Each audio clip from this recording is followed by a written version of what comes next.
Oke, kembali lagi dengan saya dalam mata kuliah Antropologi Hukum. Tema dalam video kali ini adalah tipe-tipe dari pluralisme hukum. Nah, kembali kita mengingat bahwa pluralitas menjadi ciri khas di Indonesia dengan banyak pulau, banyak suku, banyak bahasa dan budaya. Indonesia ingin membangun bangsa yang stabil dan modern dengan ikatan nasional yang kuat di bawah Bhinneka Tunggal Ika. Jadi, ketika hal ini terjadi, Bhinneka Tunggal Ika itu semakin kuat. Semakin perbedaan itu dianggap tidak menjadi hal yang membuat kita berbeda, tetapi perbedaan itu untuk menyatukan kita. Nah, sehingga kita harus menghindari pluralisme sama saja dengan menghindari kenyataan yang berbeda mengenai cara pandang dan keyakinan yang hidup di masyarakat Indonesia. Kita mau tak mau kita harus menerima pluralisme, tetapi pluralisme itu untuk menyatukan kita, bukan menjadi pemecah belah kita.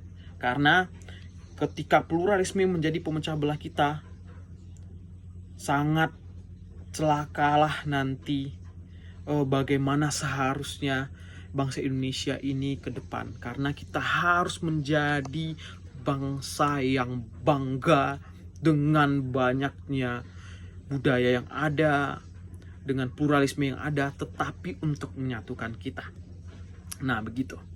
Kemudian, Prof. Anne Griffith yang sebelumnya saya sudah jelaskan, menjelaskan bahwa hidup tidak dengan satu hukum, tetapi dengan berbagai hukum, menambah sebenarnya pemahaman terkait pluralisme hukum.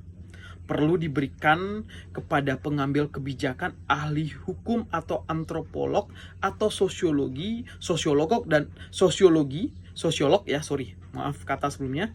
ilmuwan sosial lainnya, bahwa hal ini menjadi penyatu sebenarnya terkait pluralisme yang ada di Indonesia. Nah, selain itu, pemahaman terkait pluralisme hukum sangat penting. Nah, ini pendapat dari Profesor Sulistiowati Irianto, salah seorang tokoh antropologi hukum di Universitas Indonesia. Nah, karena menurut Prof. Sulistiowati Irianto, sejatinya pluralisme hukum senantiasa mengalami perkembangan dari masa ke masa, di mana ada koeksistensi dan interrelasi berbagai hukum seperti hukum adat, negara, agama, dan sebagainya. Bahkan dengan adanya globalisasi, menurut Prof. Sulistianto, hubungan tersebut menjadi semakin kompleks karena terkait pula dengan perkembangan hukum internasional. Nah, atas hal tersebut, maka kita harus mengetahui apa sebenarnya yang menjadi tipe-tipe pluralisme hukum. Tipe pertama itu disebut dengan tipe pluralisme relatif. Nah, pluralisme lemah menurut J. Griffith atau pluralisme hukum negara menurut Woodman menunjuk pada konstruksi hukum yang di dalamnya aturan hukum yang dominan, memberi ruang implisit atau eksplisit bagi jenis hukum lain, misalnya ada hukum adat ataupun hukum agama. Hukum negara mengesahkan dan mengokinya adanya hukum lain dan memasukkannya dalam sistem hukum negara. Nah, itu tadi pluralisme relatif. Nah, tipe yang kedua adalah pluralisme kuat atau deskriptif. Nah, Griffiths atau pluralisme dalam Woodman menyatakan pluralisme hukum ini menunjuk pada situasi yang di dalamnya dua atau lebih sistem hukum hidup berdampingan dengan masing-masing dasar legitimasi dan keabsahannya. Jadi ada dua tipe pluralisme hukum. Pertama, pluralisme relatif, dan kedua, pluralisme kuat atau deskriptif. Nah, selanjutnya pluralisme hukum dan globalisasi.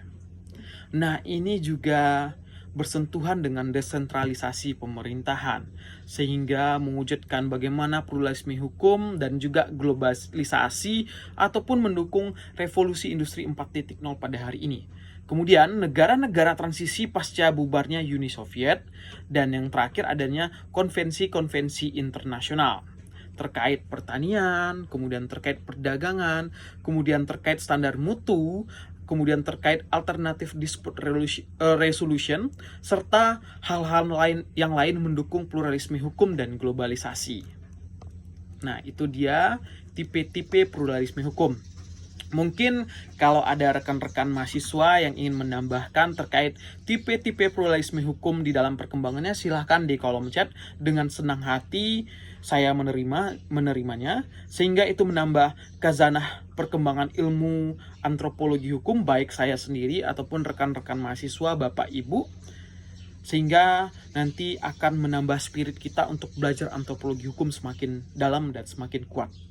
Mungkin sekian dulu perkuliahan pada hari ini. Jika ada kata ataupun salah ataupun tanggapan saya terkait video ini, saya mohon maaf sebelumnya, bukan dengan maksud yang lain, karena dalam ruang akademis saya mencoba membedah terkait tipe-tipe pluralisme hukum dan pluralisme hukum yang ada di Indonesia dengan mengutip dari pendapat-pendapat para ahli yang pernah saya baca ataupun yang saya pahami, baik itu bertemu secara webinar ataupun secara seminar-seminar internasional secara tatap muka ataupun menghubunginya secara langsung.